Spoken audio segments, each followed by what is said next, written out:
చూసి చూడగానే సబ్స్క్రైబ్ చేసుకున్న వ్యూవర్స్ అందరికీ థ్యాంక్స్ చెప్పుకుంటూ పొద్దున్నే లేచి మంచిగా కాఫీ తాగేస్తామని చెప్పి గిలగలా కొట్టుకుంటున్న నేను విజయవాడని చూస్తూ హ్యాపీగా కాఫీ తాగేసుకుంటూ ఉన్నాను. ఇంతలోనే మా ఆయన తాళాలు కళ్యాణి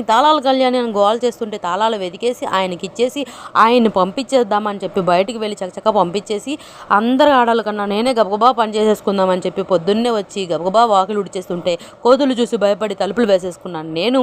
ఏం చేస్తున్నాయి ఈ కోతులు బయట అని చెప్పి కిటికీలో నుంచి దొంగ చూపులు చూస్తూ మధ్యాహ్నం ఫ్రైకి కోడిగుడ్డు ఫ్రై చేసేసుకొని కొత్తగా ఇంటికి తీసుకొచ్చిన మా కోడిని బాదం పప్పులు పెట్టి మేపుతున్న మా వెంకీకి మంచినీళ్ళు కాఫీలు అన్నీ అందిస్తూ బయటికి తరిమేస్తూ వీళ్ళంతా శుభ్రం చేసేసుకుంటూ వాళ్ళు బయట ఏం చేస్తున్నారో ఘనకార్యం అని చెప్పి వీడియో తీసుకోవడానికి వెళ్ళి వీడియో తీసేసుకొని తర్వాత వాళ్ళని ఈ గెస్ట్ని లోపలికి రమ్మని పలకరించి లోపలికి తీసుకొచ్చి ఇంట్లో రచరచ చేస్తున్న ఈ కోడిని మా గెస్ట్ని ఆనందపడుతూ మా వేణుగాడు చూసుకొని ఆనందపడతా